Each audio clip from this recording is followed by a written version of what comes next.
Bismillahirrahmanirrahim. Materi kita hari ini insya Allah membahas tentang para pembenci Islam. Itu sudah difirmankan oleh Allah Subhanahu Wa Taala dari sejak dulu, dari sejak di zaman Nabi Muhammad SAW, dan itu salah satu pembahasan yang khusus ya, mengenai para pembenci Islam. Itu ada di surah Al-Ahzab salah satunya surah. Bapak dan Ibu yang dirahmati Allah, nanti silahkan perhatikan ketika Al-Quran berbicara tentang tokoh-tokoh yang buruk akhlaknya, Al-Quran tidak pernah menyebut nama asli, tapi disebut gelar.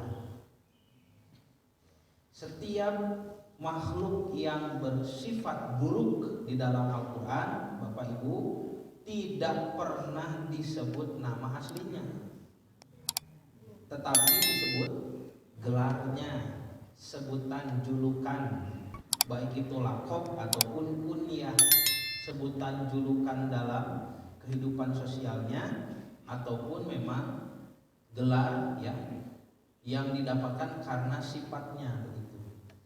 Nah, maka bedakan nanti ketika Al-Quran menyebut tokoh-tokoh yang soleh gitu Pak. Kalau tokoh soleh itu disebut nama aslinya. Contoh misalkan tokoh yang soleh, para nabi itu disebut namanya. Kemudian Maryam, Imran itu bapaknya Maryam, Luqmanul Hakim ya. Nah, itu tokoh-tokoh yang soleh Allah sebut namanya langsung ya. Tetapi kalau tokoh-tokoh yang salah begini, itu disebut gelar. Fir'aun di zaman Nabi Musa alaihissalam itu kan nama aslinya Ramses.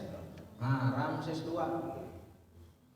Allah tidak menyebut Ramses, tidak. Tapi sebut Fir'aun karena itu gelarnya. Tapi nanti Raja Mesir di zaman Nabi Yusuf dan Raja Mesir di zaman Nabi Ibrahim alaihissalam itu bukan Fir'aun, karena Quran tidak menyebut mereka Fir'aun, disebutnya Malik atau Raja. Karena memang di zaman Nabi Yusuf Mesir sedang dijajah oleh bangsa asing, oleh Raja Hyksos. Dia bukan Fir'aun. Jadi Quran itu tepat banyak secara kronologi sejarah. Kemudian misalkan Iblis. Iblis juga bukan namanya, tapi gelar itu, penjulukan orang yang atau makhluk yang terkutuk, makhluk yang jauh dari Allah. Nama aslinya menurut riwayat yang paling kuat itu Ajajil, salah satu makhluk dari ciptaan Allah yang pertama. Kan pertama kali Allah menciptakan Jibril alaihissalam, lalu Mikail, Israfil, Ijrail, gitu banyak versi Islam. Kalau versi Yahudi Kristen, Gabriel, Mikael, Rafael gitu Pak, dan Uriel. Nah, itu empat malaikat yang diciptakan dari cahaya. Lalu satu diciptakan dari api yang tidak berasap, itulah Ajajil. Jadi Jibril, Mikail, Israfil, Ijrail, Ajajil itu makhluk-makhluk hebat. Makanya Bapak ripuh ngelawan iblisnya. Jadi jangan dibayangkan iblis itu menyeramkan, hitam. Itu Pak, si Jibril gagah tuh iblis teh. Karena itu menolak sujud kepada Adam, itu ngabantah firman Allah itu gagah Pak. Tapi gagah nate sombongnya. Nah, maka disebutnya iblis, gelar gitu. Termasuk ini Abu Lahab. Bapak Ibu nanti heran ya, terkagum-kagum dengan bahasa Al-Quran. Karena Abu Lahab yang disebut dengan Quran, makna Abu Lahab ini berbeda dengan Abu Lahab nama uaknya Nabi. Jadi Abu Lahab uaknya Nabi, kenapa disebut Abu Lahab? Ada alasannya. Lalu Quran kenapa juga menyebutnya Abu Lahab? Ada juga alasannya. Kedua alasan ini berbeda. Alasan Abu Lahab disebut Abu Lahab oleh orang-orang jahiliyah, dengan alasan Abu Lahab disebut Abu Lahab oleh Quran itu berbeda. Lahabunnya itu beda. Nah, jadi kalau makhluk buruk seperti ini disebut gelar, dan ini terbukti Bapak Ibu mukjizat Al-Quran. Ketika turun ini masih di Mekah Rasulullah itu. Ini surah ke-6 yang turun. Surah pertama kan Al-Alaq, banyak Iqra bismi rabbikal ladzi khalaq, itu pun hanya 5 ayat. Ayat ke-6 itu nanti setelah Isra Mi'raj. Lalu surah Al-Qalam. Lalu surah Al-Mujammil, perintah sholat malam. Ini Nabi resmi jadi Nabi nih karena menerima wahyu Al-Alaq, Al-Qalam, Al-Mujammil. Setelah itu Al-Mudassir, perintah dakwah. Di sini Nabi diangkat jadi Rasul. Dakwah, qum fa'anzir, bangun, beri peringatan. Setelah Al-Mudassir itu Al-Fatihah. Ini apa? Perintah sholat ku Al-Mujammilnya, sholat malam, hari Al-Fatihah nanti akan turun. Jadi Nabi pernah sholat membaca Fatihah itu pernah dulu. Nah surah ke-6 ini Al-Lahab. Tuh. Jadi Nabi masih di Mekah ini awal-awal turun wahyu. Dan Nabi di Mekah 13 tahun. Di Madinah 10 tahun. Abu Lahab tidak pernah masuk Islam. Bayangkan kalau Abu Lahab masuk Islam, salah surah Al-Lahab. Ini mukjizat Abu Lahab dan istrinya tidak pernah masuk Islam. Itu sudah disebutkan oleh Nabi Muhammad SAW dari Mekah. Ya. Tabat yada Abi Lahab. Celaka Abu Lahab, celaka. Mau selamat. Mau selamat mah Abu Sufyan. Kan ada Abu Lahab, Abu Jahal, Abu Sufyan. Ini musuh Nabi dulu, trio abu-abu nih. Trio abu-abu. Abu Jahal kemana? Abu Jahal modar di perang Badar. Bios modar dak Abu Jahal banyak. Abu Lahab ini mati di rumahnya sendiri karena tidak ikut perang Badar. Dia membusuk di rumahnya, tidak ada yang mau mengurus jenazahnya, akhirnya dibuang entah kemana. Katanya ada yang menguburkan, ya. Dan sekarang ada orang sibuk cari kuburan Abu Lahab. Ya, ayah entah. Ayah di YouTube channel. Kalau Abu Sufyan masuk Islam, ya, itu ketika Futuh Mekah. Makanya para sahabat terido Abu Kurban ningali Abu Sufyan masuk Islam. Greget, si eta masuk Islam katanya, hayang masjid gitu. Ketika Abu Sufyan pertama kali sholat di masjid dalam keadaan remang-remang itu namanya sholat subuh. Ketika sahabat sudah salam lalu berzikir, kaget lihat Abu Sufyan ada yang buka sarung pedang kan. Nah, kata Nabi ini sudah masuk Islam. Si eta masuk Islam. Seberapa kali perang dengan Nabi kerasopan, ujungnya masuk Islam. Abu Sufyan. Ari Abu Thalib itu membela Nabi seumur hidupnya, tapi tidak mau masuk Islam. Nah, eta apa? Ya. Nanti baca surah Hud, Bapak Ibu jangan mempertanyakan apa yang kita tidak ada ilmu padanya. Jangan mempertanyakan keputusan Allah. Karena Nabi Nuh dulu pernah mempertanyakan, kenapa anak saya tenggelam? Padahal Allah berjanji akan menyelamatkan ahli keluarga saya. Kata Allah, Nuh jangan mempertanyakan apa yang tidak ada ilmu padamu. Karena dia bukan ahlimu. Lalu Nabi Nuh bertaubat. Nah, Bapak dan Ibu yang dirahmati Allah, kita masuk ke dalam surah. Oh iya, satu lagi bonus ya, kamu Bapak dan Ibu spesial. Kalau tokoh soleh itu disebut nama asli, Kalau tokoh salah itu disebut gelar, lalu kenapa selalu ada pengecualian? Zulkarnain. Zulkarnain tokoh soleh atau tokoh salah? Soleh. Dan raja yang adil. Tapi disebut nama atau gelar? Gelar. Ini undangan untuk berpikir dari Al-Quran. Quran ngajak mikir bapak-bapak. Kenapa Zulkarnain tokoh soleh kok disebut gelar? Apa hikmah di balik itu semua? Ingat, Al-Quran adalah the book of sign, buku tentang tanda. Ini ada pesan dari langit yang harus kita pikirkan. Dan ini PR. Nah, nanti Bapak Ibu cari ya, kenapa Zulkarnain tokoh soleh tapi disebut gelar. Yang bisa menjawab nanti dapat hadiah dari Bapak DKM. Hadiahnya sarapan pagi. Nah, Bapak dan Ibu yang dirahmati Allah, surah Al-Ahzab tentu saja sudah tidak asing. Ini ada 4 nama. Karena di dalam Al-Quran surah-surah itu jarang yang hanya mempunyai 1 nama. Minimal 2 Pak, namina. Paling banyak itu surah Al-Fatihah. Namanya berapa itu ya? Banyak sekali.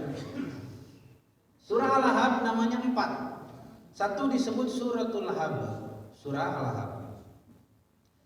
Yang kedua suratul Masad, karena diakhiri dengan ungkapan fi jidha hablum min masad.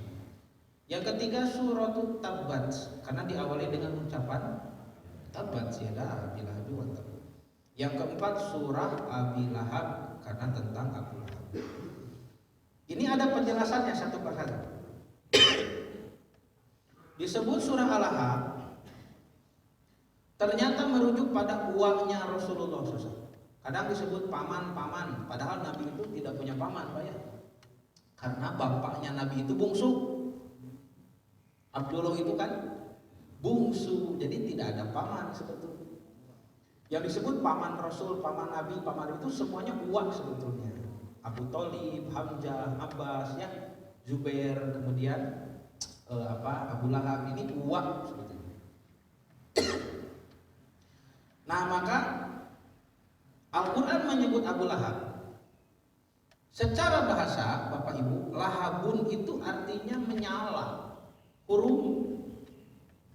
Abu Lahab nama aslinya adalah Abdul Uzza. Abdul Uzza bin Abdul Muttalib. Gelarnya Abu Lahab. Julukan yang lain itu nanti Abu Utbah, karena punya anak namanya Utbah, bapak nasi Utbah. Abu Lahab disebut Abu Lahab oleh orang jahiliyah karena tampan, wajahnya cemerlang, kasep sehingga bapak gitu, beda kumis lah. Benten kumis sareng Abu Lahab. Kasep Pak, mulia, terhormat karena putra dari Abdul Muttalib. Orang kaya di Mekah. Ya terhormat, wajahnya tampan, bersinar. Memang kasep Pak. Nanti istrinya pun cantik. Ya Ummu Jamil itu. Ummu Jamil itu adiknya Abu Sufyan itu. Saudarinya Abu Sufyan itu. Jadi saking silih, silih jodohkeun. Nah, Abu Lahab disebut Lahab karena wajahnya tampan menyala cemerlang. Tapi Al-Quran menyebut Abu Lahab, lahabun di dalam Quran bukan tentang wajah tampan.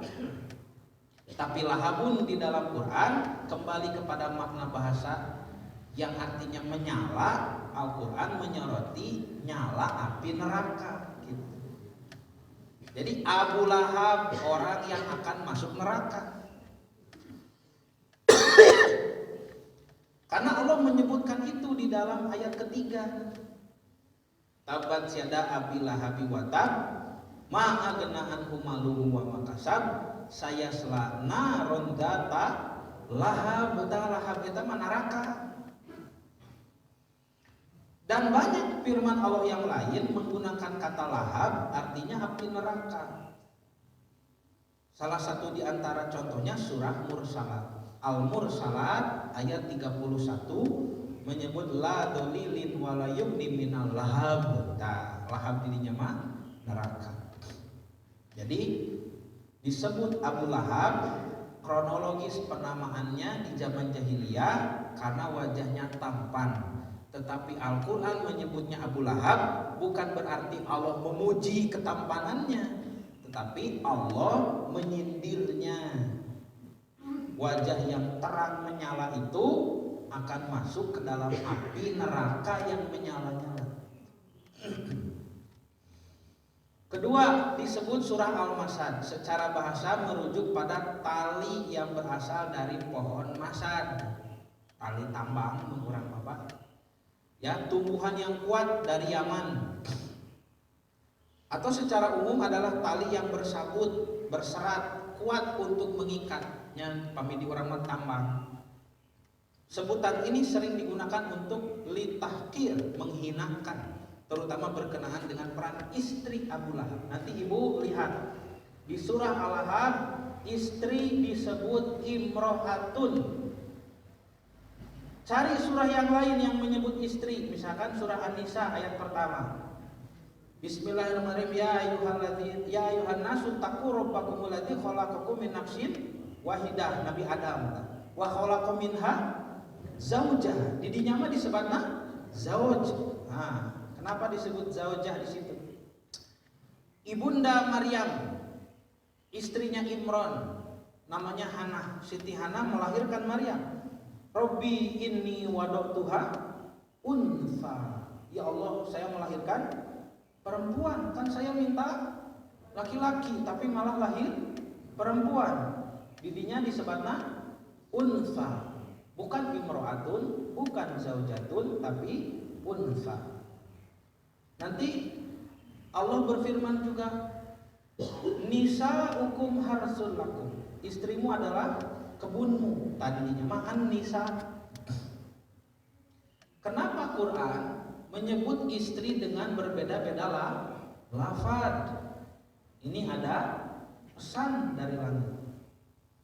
Jadi kalau bapak dan ibu membaca Quran lalu menemukan keanehan-keanehan dalam kosakatanya, jangan dianggap itu terjadi by accident, terjadi secara kebetulan, tapi semuanya by design.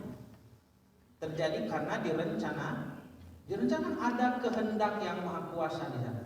Kenapa di sini disebut unsa? Kenapa di sini disebut nisa? Kenapa di sini disebut imro'ah? Kenapa di sini disebut zaujah? Nanti ada satu lagi niswah. Bapak dan ibu yang dirahmati Allah, di dalam surah Al-Lahab ini disebutnya imro'ah. Ya. Disebut lehernya pada ayat kelima. Fi jidiha. Nah, di lehernya hablum min masad. Yang biasanya leher itu tempat memakai perhiasan, Pak. Mulia manusia perempuan memakai kalung perhiasan, jadi mulia. Dihinakan oleh Allah disebut dengan masad. Itu tambang yang suka diikat di leher hewan ternak, dina onta, dina sapi, gitu Pak. Itu untuk menghinakan perempuan yang juga membenci Islam dan mencegah dakwah Islam. So Pak, nanti kita ke hikmah ya. Kenapa disebut gelarnya ini? Tokoh-tokoh buruk seperti Abu Lahab ini. Yang ketiga disebut surat Tabat dari kata tabun, artinya rugi atau binasa. Tabun bukan kebinasaan yang sementara, tapi menunjukkan terus-menerus mengalami keburukan. Makanya Abu Lahab tidak mungkin masuk Islam. Misalkan seperti firman Allah di surah lain, surah Hud ayat 101, wa mazaduhum ghairat tatbib. Nah, ini sama dengan kata tabat, tatbib. Sesembahan itu hanya menambah kebinasaan bagi mereka. Juga surah Ghafir atau Al-Mu'min ayat 37, wa ma kaidu fir'auna illa fi tabab. Sami kalimatna. Dan tipu daya Fir'aun tidak lain hanyalah membawa kerugian, kebinasaan. Tawas Pak. Ini yang ketiga disebut surat Tabat. Nanti lihat Pak, di ayat pertama itu tabatnya disebut 2 kali. Tabat yada abi lahabi wa tab. Jadi tabunnya disebut 2 kali. Yang pertama pakai ta taknis, tabats. Yang kedua tidak pakai tabba. Tapi dua-duanya adalah kalimat yang sama. Kenapa yang pertama pakai ta taknis? Karena merujuk pada tangan. Tabat yada, celakalah kedua tangan. Tangan itu dalam bahasa Arab dianggap feminim, perempuan. Makanya harus pakai ta taknis. Tabat gitu banyak. Kata para ulama ahli tafsir, tabat yang pertama itu adalah kutukan dari Allah, doa. Dan tabba yang kedua itu pengabulan. Memang Abu Lahab sudah celaka. Ini profilnya. Surah Al-Lahab punya 2 profil. Semua surat punya 2 profil. Yang pertama profil secara tartib mushaf, urutan di dalam mushaf Al-Quran. Kan Bapak Ibu kita membaca mushaf, pertama surah Al-Fatihahnya dina mushaf mah Al-Fatihah, Al-Baqarah, Al-Imran, An-Nisa, Al-Maidah, Al-An'am, Al-A'raf, Al-Anfal, begitu ya, At-Taubah, terus Yunus, Hud, Yusuf dan seterusnya. Tetapi ada satu lagi urutan yang lain. Kalau tadi disebut tartib mushafu, ingat Quran itu tidak turun dari Al-Fatihah dulu, tapi turunnya acak sesuai kehendak Allah. Maka urutan turun inilah yang disebut dengan tartib nuzul. Guru kami Al-Ustadz Kiai Amin Mukhtar di pesantren Ibnu Hajar membahas tafsir Quran berdasarkan tartib nuzul. Nanti kelihatan Nabi Muhammad itu menerima apa dulu ini surah Teta. Di Mekah tahun pertama apa yang turun, begitu Pak. Tahun kedua, 3. Nanti kita bisa lihat bagaimana Allah mendidik Nabi Muhammad SAW untuk menjadi orang hebat. Di Mekah itu Pak, belum ada Bu hukum-hukum yang berat, belum ada. Bahkan hitob, apa hitob itu? Lawan bicara Allah itu belum. Ya ayyuhalladzina amanu, belum itu di Mekah itu. Atau ya ayuhan nas, wahai manusia, wahai orang beriman, belum. Di Mekah itu selalu kata kerjanya kamu. Lawan bicara Allah itu selalu nabi, kamu. Dari mulai Al-Alaq, Iqra, bacalah oleh kamu. Ya, perintah memperhatikan bacaan. Nanti wahyu kedua Al-Qalam, perintah memperhatikan tulisan. Baca tulis ini, ya. Nah, firman Allah pertama di dalam Quran itu yang turun tentang baca tulis. Ini sumber peradaban banyak. Kemudian ada surah Al-Mujammil. Qumil laila illa qalila. Bangunlah kamu. Qum itu kan bangun kamu. Bangunlah kamu. Al-Mudassir juga bangunlah kamu, ya. Itu semuanya soal kamu, kan Nabi. Engke eta mah ya ayyuhalladzina amanu gitu kan, engke eta mah di Madinah. Ya. Dan nanti hukum itu turun secara masif di Madinah itu nanti dari tahun kedua. Tahun kedua itu tahun yang hebat. Karena tahun pertama kan Nabi persiapan heula, belum punya rumah, ya. Sahabat yang hijrah juga belum, ya, menetap di Madinahnya belum beradaptasi. Jadi tahun pertama dibiarkan. Tahun kedua itu yang hebat. Pindah kiblat dari Yerusalem ke Mekah. Turun syariat saum Ramadan. Diikuti zakat fitri, Idul Fitri, kurban. Hukum rajam, ada hukum cambuk jilid. Lalu ada perintah perang juga. Silakan sekarang melawan, jangan kabur saja. Ada terjadi perang Badar itu tahun kedua. Tuh nanti hukum itu. Nah di Mekah itu baru akidah, begitu ya. Ada hukum turun tapi tidak banyak. Perintah sholat, ya. Ya, perintah sholat, perintah sedekah ada. Nah, Bapak, secara tartib nuzul surah Al-Ahzab itu urutan ke-6. Jadi masih di awal periode dakwah Rasul. Tapi secara tartib mushaf kita temukan surah Al-Ahzab di belakangnya, urutan 111. Tartib nuzul urutan ke-6, dia turun setelah Al-Fatihah, sebelum surah Al-Lail, berarti Al-Lail ke-7, Al-Fatihah ke-5. Tapi di mushaf terletak setelah surah An-Nasr, Idza Jaa Nasrullah, dan sebelum surah Al-Ikhlas. Nah, ini nama Abu Lahab, paman Rasulullah, Abdul Uzza bin Abdul Muthalib. Tapi karena akhlaknya buruk disebut gelarnya Abu Lahab. Ingat, makna Abu Lahab di dalam Quran berbeda dengan makna Abu Lahab di zaman jahiliyah. Imam Ahmad meriwayatkan tentang sahabat yang pernah melihat Nabi bersabda di masa jahiliyah di pasar Jul Majaz. Kata Nabi, ini Nabi Muhammad baru dakwah terang-terangan banyak di awal-awal periode. Ya ayyuhan nas qulu la ilaha illallah tuflihu. Wahai manusia, ucapkanlah tiada Tuhan selain Allah, kalian akan beruntung. Sedangkan orang-orang berkumpul mengerumuninya, dan di belakangnya terdapat seorang yang berwajah cerah.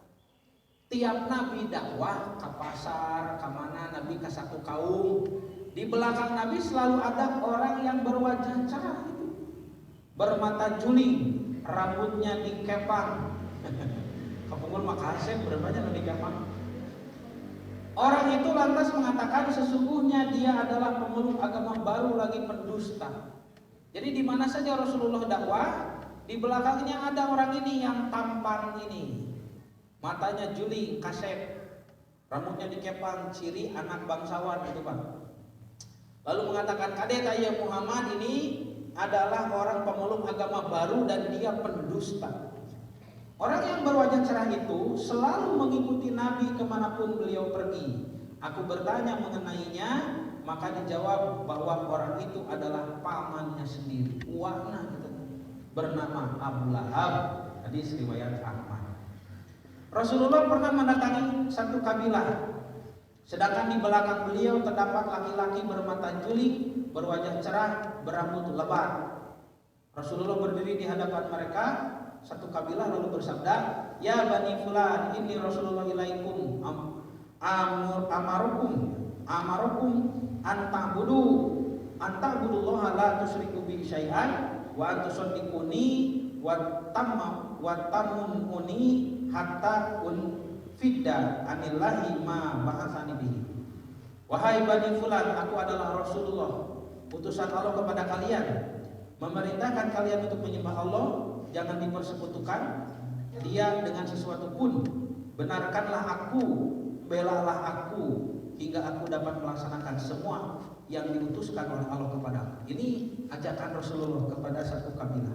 Apabila Rasulullah selesai dari ucapannya, maka lelaki itu berkata dari belakang, "Hei Bani Fulan, orang ini menginginkan agar kalian memecat Lata dan Uzza serta jin teman-teman kalian dari kalangan Bani Malik ibnu Aqyas dan mengikuti bid'ah." Rasul disebut bid'ah dan kesesatan yang disampaikannya. Maka janganlah kalian dengar dan jangan pula kalian ikuti. Itu ucapan Abu Lahab.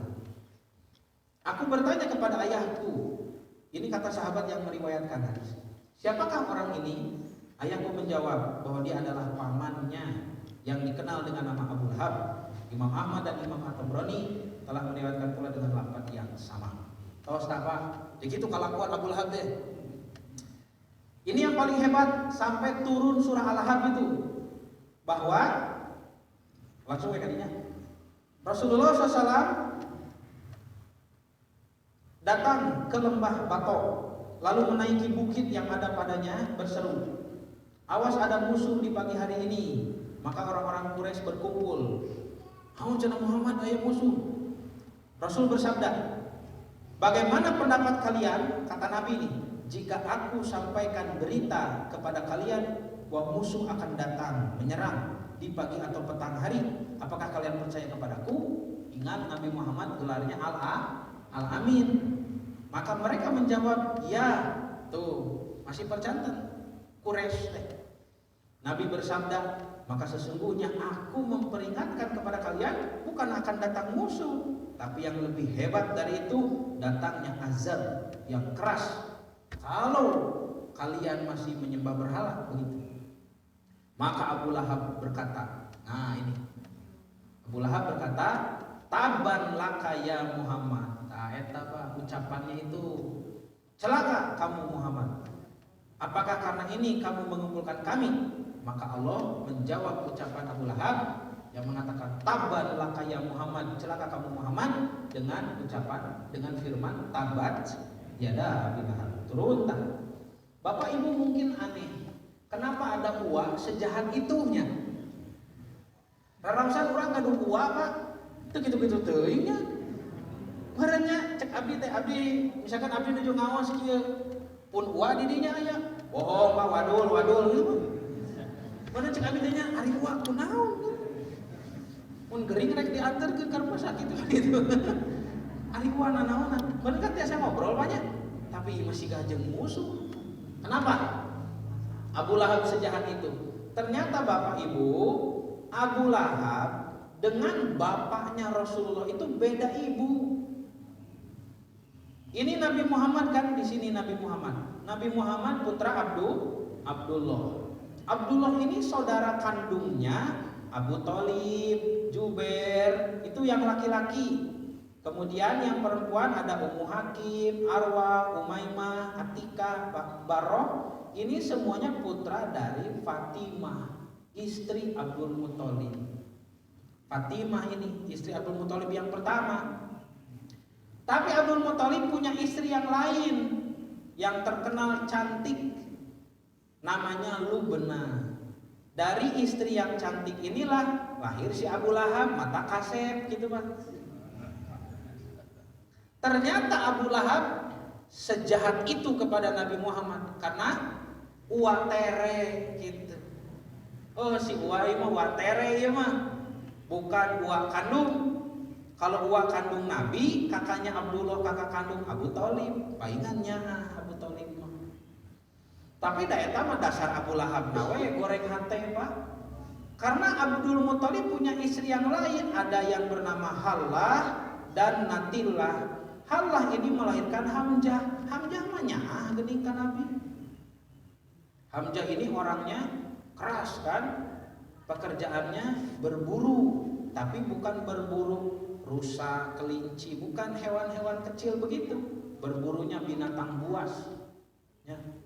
Berburunya itu macan gitu Pak, harimau, ya. Hamzah mah, makanya beliau terkenal punya jaket atau mantel harimau itu. Jadi sanes kenging meser di tukang jaket kulit.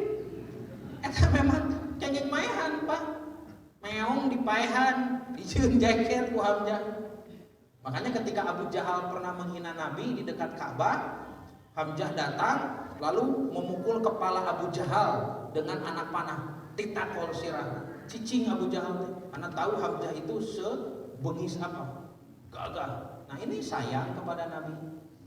Lalu putranya Natilah ini Abbas, bapaknya Ibnu Abbas, yang baru masuk setelah perang Badar ini Abbas itu masuk Islamnya itu. Ini juga sayang kepada Nabi. Dan setelah masuk Islam beliau jadi orang yang soleh sekali. Ketika Nabi Muhammad wafat sallallahu alaihi wasallam, para sahabat mendatangi Al-Abbas untuk memohon hujan. Ketika Nabi belum wafat, sahabat datang kepada Nabi. Masuk akal kan? Karena Nabi yang paling diijabah doanya. Ketika Nabi sudah wafat, sahabat mendatangi Al-Abbas. Di zaman Khalifah Umar, kata Umar, Abbas, kamu adalah orang yang soleh di antara kami dan kamu adalah orang yang dekat nasabnya dengan Rasulullah. Maka pimpinlah kami memohon hujan kepada Allah. Ini dalil kuat bahwa tawasul tidak bisa kepada orang yang sudah meninggal. Bahwa Umar dan para sahabat tidak bertawasul kepada Rasulullah. Ya Rasulullah datang ke kuburan Nabi, ya Rasulullah kami bertawasul kepadamu turunkan hujan, tidak. Umar paham tawasul itu harus kepada yang masih hidup. Maka Umar mendatangi Al-Abbas. Itu hukum tawasul. Boleh tawasul kepada amal soleh sendiri, boleh. Ada hadisnya. Bapak Ibu ingat pernah melaksanakan amal soleh lillahi ta'ala kah eta mah? Terasa itu asa soleh eta mah gitu ya. Kita bertawasul dengan amal soleh itu, ya Allah, saya beramal itu kepadamu demi mendapat ridhomu, maka aku meminta kesembuhan. Boleh. Setelah beribadah juga boleh. Bapak setelah bersedekah itu amal soleh Bapak. Setelah bersedekah ada fakir miskin kasihan. Lalu berdoa, ya Allah, aku bertawasul dengan sedekah ini meminta anu. Boleh. Dengan amal sendiri. Atau bertawasul kepada orang lain seperti Umar ini kepada Al-Abbas. Orang lain yang dianggap lebih soleh dari kita, biasanya orang tua. Kak ma, kak bapak, ma doakeun abdi. Kan kita tawasul. Ma bapak geus teu araya, ka guru, ka ustad, kan gitu. Ka raka, nya, ka emang, ka bibi, ka uang, boleh sih. Yang kita anggap lebih soleh. Dengan catatan masih hidup. Kalau sudah meninggal, pan hadisnya jelas, in qata'a amaluhu, putus amalnya sudah. Jangankan bertawasul untuk kita, untuk dirinya sendiri sudah bisa tambah amal, sudah tidak bisa. Hanya mengandalkan jariyah yang mengalir dari ilmunya ketika masih hidup, dari sedekahnya ketika masih hidup, dan dari anak-anaknya yang soleh yang mendoakannya. Itu saja yang bermanfaat untuk orang yang sudah meninggal. Maka tawasul itu tidak bisa dilakukan kepada orang yang sudah meninggal. Nah, iya Al-Abbas. Tuh Pak, jadi Al-Abbas, Hamzah ini dengan Abu Lahab, Abu Thalib ini beda ibu, maka teu alakur. Jadi Abu Lahab itu uang tere ya. Nah, ini sudah. Kita lihat, ini tidak bisa dibahas semuanya mungkin ya tafsirnya karena waktu yang terbatas. Tapi kita nanti ambil hikmahnya. Kenapa? Ini pembenci Islam itu.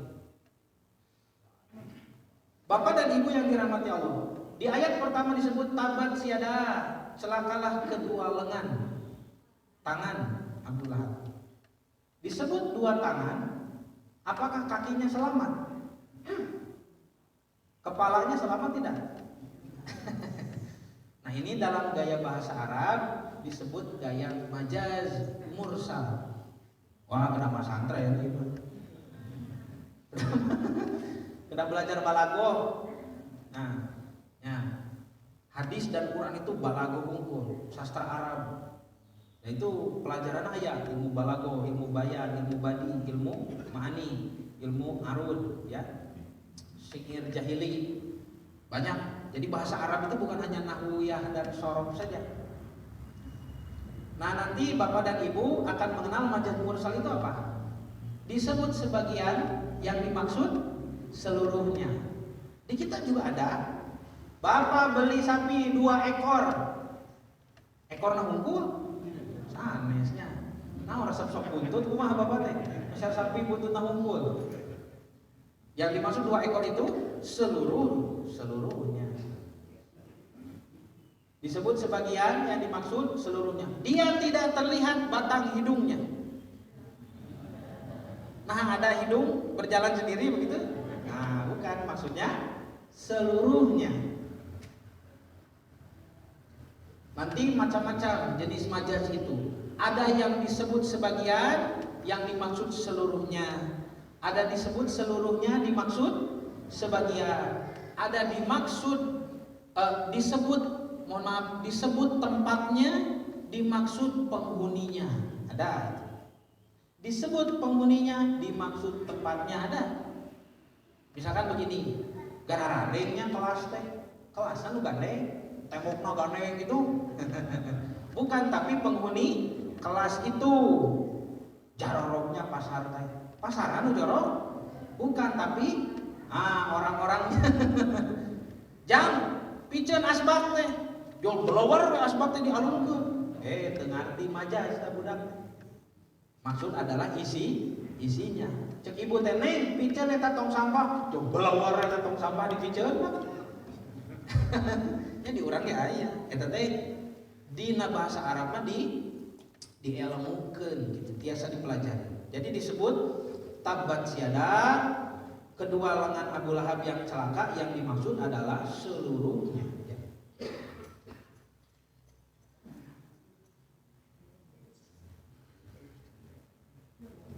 Oh ya, nah kita lihat tafsir singkatnya saja lah ya. Ini tabat disebut dua kali sudah ya. Yang pertama adalah kutukan dari Allah, doa. Yang kedua pengabulan. Di ayat kedua disebutkan ma'agna anhu maluhu wa ma kasab.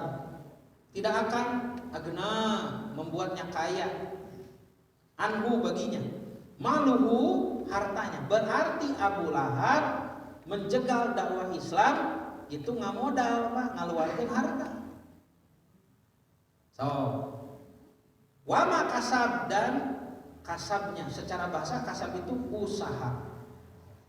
Tetapi di dalam riwayat Siti Aisyah radhiyallahu anha ditanya apa yang dimaksud dengan ma'agnahan maluhu wa ma kasab. Kata Siti Aisyah adalah anaknya ini. Anaknya. Kasab dirinya mah. Karena usaha orang tua itu dilanjutkan oleh anaknya, dan usaha orang tua itu adalah untuk anak-anaknya. Maka telah diriwayatkan dari Ibnu Mas'ud ketika Rasulullah menyeru kaumnya kepada iman, Abu Lahab pernah berkata, kan Nabi Muhammad mengatakan kalau tidak mau menyembah Allah secara tauhid masuk neraka. Kalau menyembah berhala, Lata, Uzza masuk neraka. Kata Abu Lahab, dia pernah berkata seperti ini, jika apa yang dikatakan oleh keponakanku ini benar, kalau aku Abu Lahab akan masuk neraka, maka sesungguhnya aku akan menebus diriku disogok ceneta penjaga neraka nanti kelak di hari kiamat dari azab dengan harta dan anak-anakku. Tuh itu Pak, surah Abu Lahab ya. Tenang, bapak mah beungan, anak loba, salamatin neraka gitu. Maka turunlah firman Allah, ma'agna anhu maluhu wa ma kasab. Bapak Ibu, Abu Lahab disebut punya 6 orang anak. Ini kita belajar di ayat kedua surat Abu Lahab tentang konsep mandul di dalam Islam. Ternyata mandul itu menurut kacamata Islam bukan tentang orang yang tidak bisa punya anak, bukan. Tapi mandul di dalam Islam jika Abu Lahab anaknya banyak tidak bermanfaat karena kekufuran. Dalam kasus ini Abu Lahabnya yang kufur. Anaknya ada yang soleh, jawabnya ada. Bahkan jadi sahabat Nabi itu Durrah binti Abu Lahab itu perempuan soleha. Tapi Durrah binti Abu Lahab tidak bermanfaat bagi ayahnya karena ayahnya kufur. 2, contoh lain misalkan Nabi Nuh, ayahnya soleh, anaknya durhaka, durjana, juga tidak bermanfaat. Maka Nabi Nuh mengeluh, aduh, boga budak gitu. Tapi Nabi Nuh punya sahabat. Nabi Nuh juga punya anak yang lain, ada Ham, ada Sem, ada Yafis, si Kanaan ti karalep. Ini contoh lain. Maka dalam kasus Abu Lahab, bapaknya yang durhaka, anaknya yang soleh juga tidak bermanfaat. Kasus Nabi Nuh, bapaknya soleh, Kanaannya durhaka, maka bagi Kanaan punya bapak seorang nabi pun tidak bermanfaat. Nah, gitu Pak. Durrah binti Abu Lahab ini seorang muslimah berakhlak mulia. Sifatnya sangat jauh beda dengan ayahnya, kata Imam Ibnu Katsir.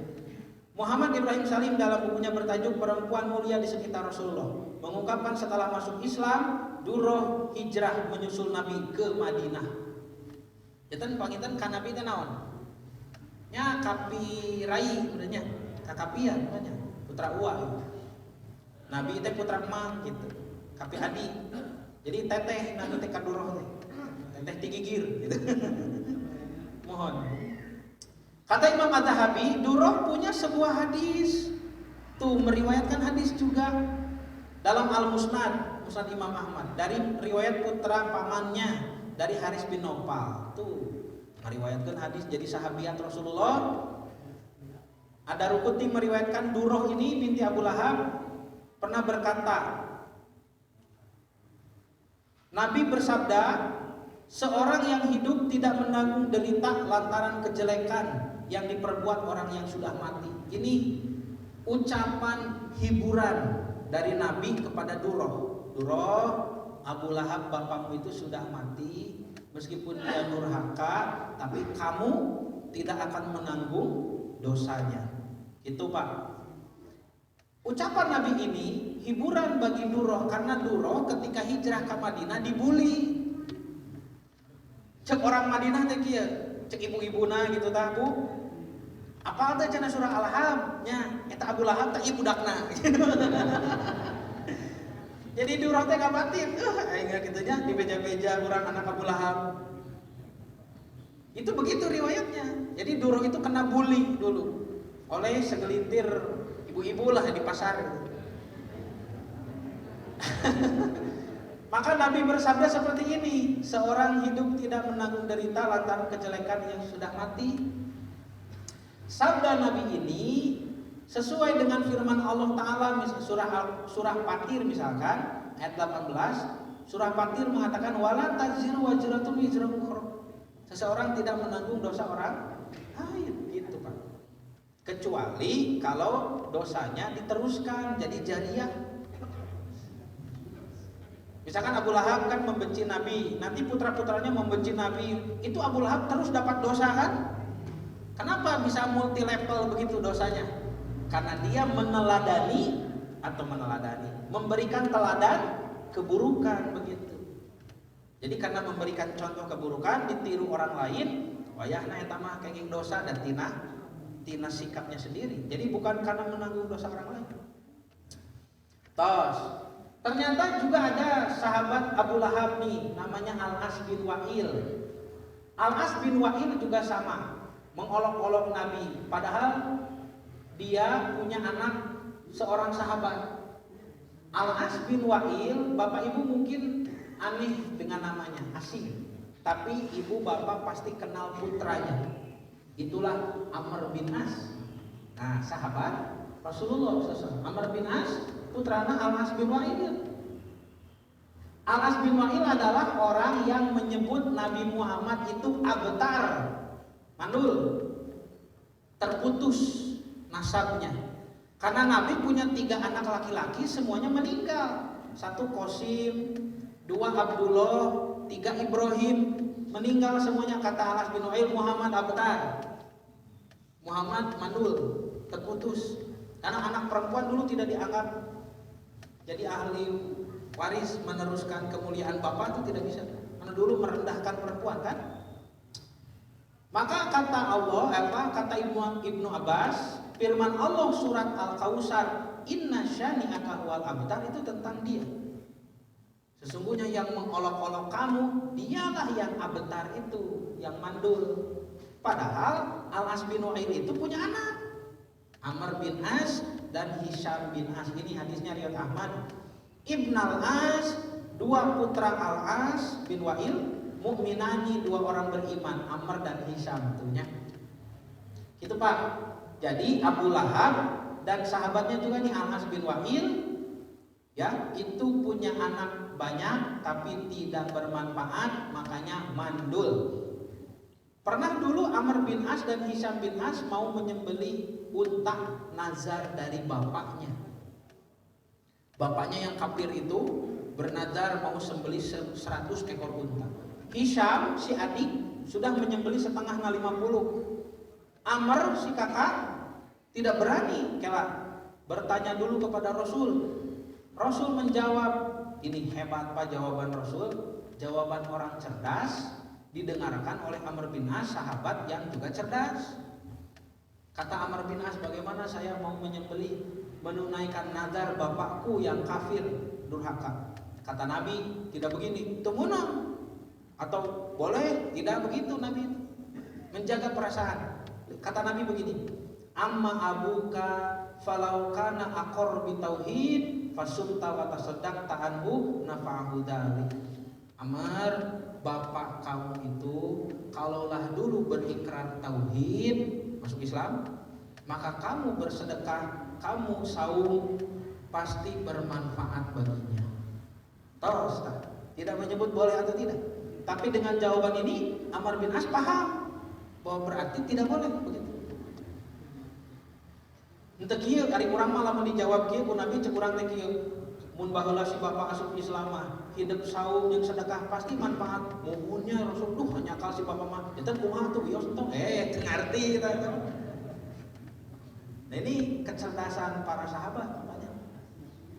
Terus, nah bapak dan ibu yang dirahmati Allah, kita jawab dulu tentang kenapa disebut imro'atun ya. Bapak Ibu, di dalam Al-Quran kalau disebut istri,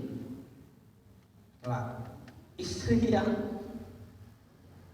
soleh sama dengan suaminya. Bapak soleh, soleh. Ibu soleh, entuh atuh ibu mah solehah. Punya ibu soleh. Ibu mah solehah. Nah, kalau bapak soleh, ibu solehah, maka Al-Quran menyebut ibu dengan ungkapan zaujah begitu. Kelak, iya. Bapak benten file. Ini ya. Jadi penyebutan perempuan ada 5 di dalam Al-Quran. Ibu perempuan disebut unsa. Tadi surah Ali Imran nya Siti Hana. Juga disebut niswah. Niswah ini disebut 2 kali di dalam Quran. Juga disebut an-nisa 59 kali. Disebut imro'ah 31 kali. Dan disebut zaujah ini lebih dari 100 kali. Apa bedanya? Bagi 2. Niswah dengan nisa ini sepaket. Imro'ah dengan zaujah sepaket. Bagi 2. Kalau unsa hanya menunjukkan, mohon maaf, jenis kelamin. Unsa tidak hanya dipakai untuk menyebut manusia, tapi setiap makhluk yang berjenis kelamin. Berarti termasuk binatang. Unsa, zakar itu jalur ikan itu Pak. Kalau manusia berarti yang perempuan, laki-laki. Unsa, rijal begitu ya. Laki-laki, perempuan.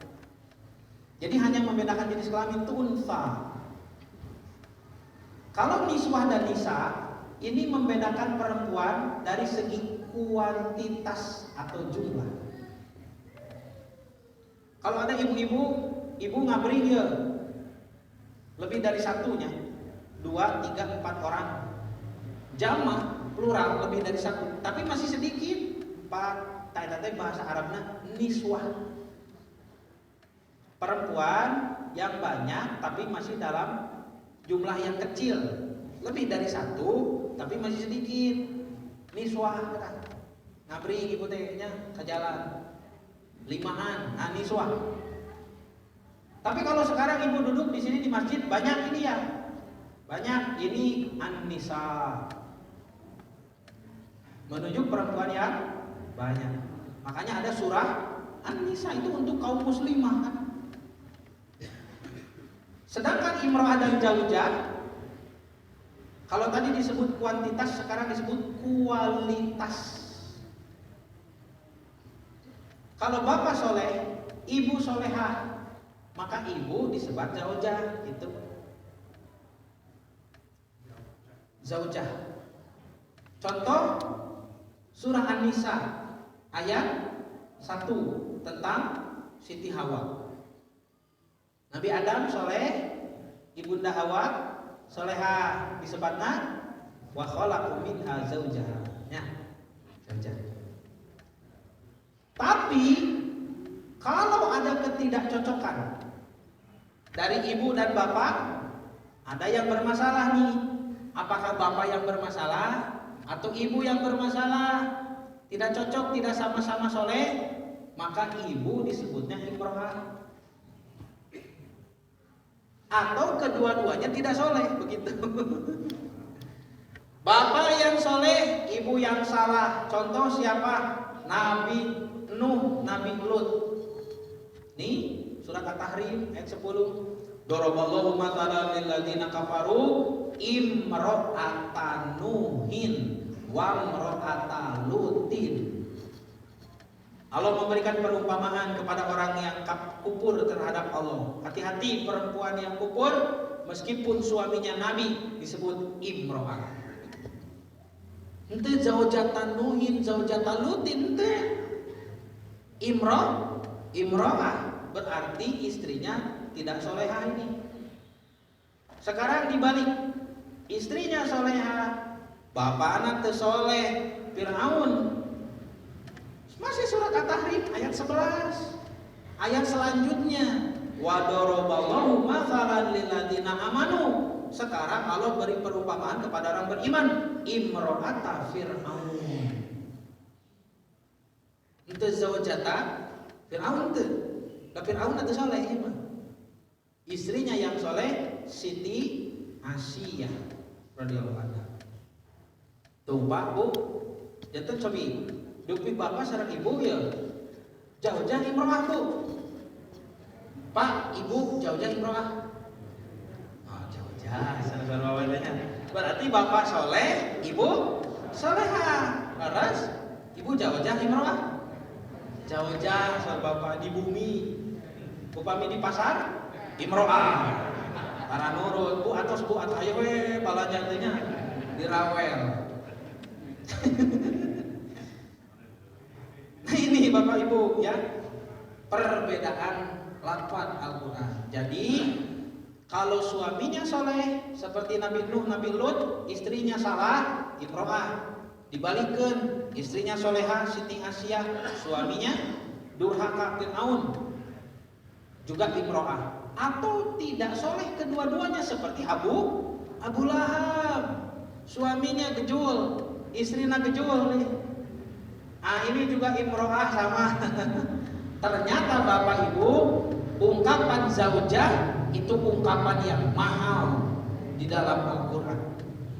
Hanya digunakan oleh Allah kepada laki-laki kepada perempuan yang solehah dan memiliki suami yang soleh. Dan ibu terkadang berkecil hati kalau suami ibu belum soleh. Siti Asyiyah gitunya ngurus Fir'aun, jangan anggap ibu nuju ngurus Fir'aun. Gagabah cenah Pak Ustad, si bapak mah langkung ti Fir'aun Allah. Bahaya tuh. Nauzubillah. Moal insyaallah bapak ibu mah insyaallah jauh-jauhnya banyak. Insyaallah amin ya. Sasurga mungkin makan jauh-jauh. Kalau ibu nanti cemburu tidak kepada bidadari surga. Nah, tidak, karena ibu lebih cantik dari bidadari. Eta teh bapak mah ngahulang Bu. Piraku. Piraku si ibu. Sakitunya kapungkur langsing singset aya nama jiga ager gitu lah. Makanya ibu cenah langkung geulis di bidadari. Bapak jangan lupa teknologi akhirat itu lebih canggih daripada dunia. Di dunia wae eta artis nu dioperasi plastik Pak. Tinggal ku bapak wajah mereka sebelum operasi itu lihat. Sok ibu tah sok nonton boy band. Teh nonton plastik ibu teh. Boy band Korea. Lihat wajah mereka sebelum dioperasi. Itu jelek minta ampun. Bukan menghina ciptaan Allah ya, tapi tidak setampan itu. Wanitanya juga tidak secantik itu. Itu baru teknologi tangan manusia. Ini belum teknologi surga tuh Pak. Ar-Rahim. Berapa persen rahmat Allah di sana? 99 sudah dibahas. Di dunia ini hanya 1% dibagikan kepada seluruh. Bisa sehebat itu. Apalagi 99%, makanya Bapak jangan ragu si ibu bakal gelis kayak di surga mahnya. Moal kaduung Bapak nikah sama ibu. Terus Ustaz bener. Itu kurang karena hikmahna Pak. Tinggal Pak. Kenapa tokoh buruk disebut gelar ini sebagai penutup? Al-Quran menceritakan banyak orang-orang yang buruk akhlaknya dan menyebut mereka dengan gelarnya. Hal ini memiliki hikmah, kata para ulama ahli tafsir, antara lain, satu, menunjukkan Allah tidak membenci orangnya, tapi Allah benci kelakuannya. Jadi Allah itu tidak benci Ramsesnya itu, tidak. Tapi kelakuan Fir'aun itu ya Allah tidak suka, karena mengaku diri sebagai Tuhan, membangkang kepada Rasul, kan begitu. Allah tidak benci Abdul Ujah bin Abdul Muttalibnya itu. Tapi yang Allah benci adalah kelakuan si Abu Lahab, karena wajahnya yang tampan, kedudukan terhormat, orang kaya raya, dia berani mencegah dakwah Rasulullah SAW. Itu yang pertama. Jadi Allah membenci sifat atau akhlak buruknya. Yang kedua, dimungkinkan munculnya orang-orang yang bersifat sama di masa depan setelah Al-Quran turun. Jadi setelah Quran turun, Pak, Quran menyebut ada Fir'aun, ada Iblis, ada Qarun, ada Haman, ada Abu Lahab. Ini kan gelar semua. Apakah di masa depan ada orang seperti Fir'aun? Ada. Sekarang ada Fir'aun. Sama kelakuannya, bukan orangnya kembali lahir, bukan, tapi orang yang kelakuan seperti Fir'aun. Ada orang yang kelakuannya seperti Qarun? Ada. Ada orang yang kelakuannya seperti Abu Lahab? Ada. Tak iya, Pak, yang mencegah kemakmuran kehidupan umat Islam itu ini. Dan sekarang ya, orang-orang berkuasa juga banyak seperti Abu Lahab ini. Bahkan sapasang jeung istrina deh. Ya, suami istri ini. Aduh, ayeuna Abu Lahab. Abu Lahab jeung Ummu Jamilah, Ummu Jamil. Dan mereka mengeluarkan modal untuk mencegah kemakmuran Islam. Ya, ayo BBM naik. Pan aya jantan tata lucingan, benda apa yang naik tapi tidak pernah turun, jangan gitunya. Nah, BBM apa? Kumaha Bapak Ibu, reuas teu BBM naik? Reuas manusiawi, tapi khawatir tidak. Nah, eta Pak. Baca surat Toha ayat 132. Kita tidak diminta oleh Allah untuk menghitung utang-hitung tai lutung rezeki di dunia, tidak. Bakal kapesan umum tenan, sok rek naik sakumaha ge. Moal jadi tidak akan jadi masalah bagi umat Islam. Kenapa? Nah, bukan kita yang mengatur rezeki itu. Tinggal surat Toha ayat 132.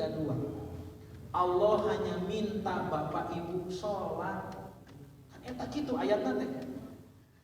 Dirikanlah sholat, ajaklah keluargamu mendirikan sholat, dan bersabarlah dalam melaksanakannya.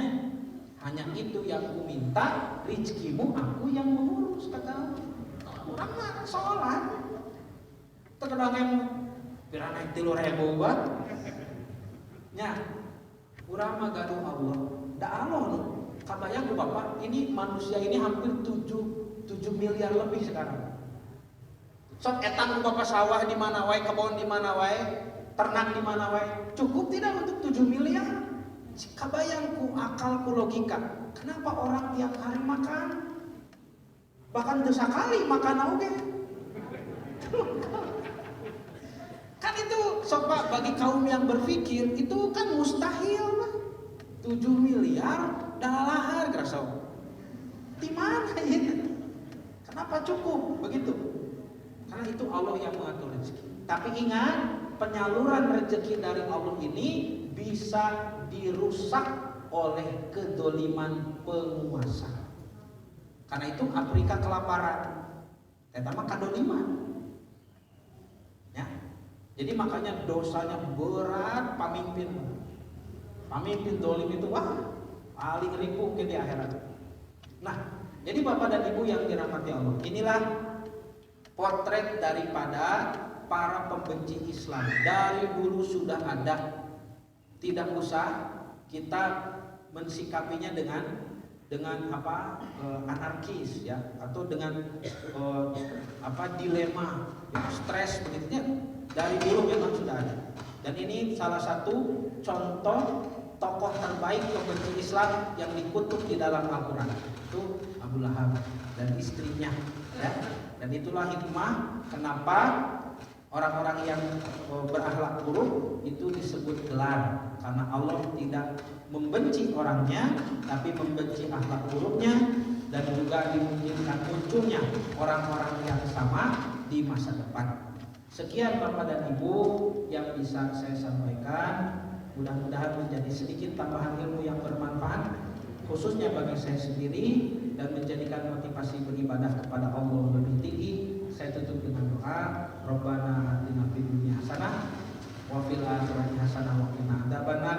Aqulu qouli hadza wa astaghfirullah li wa lakum. Wassalamualaikum warahmatullahi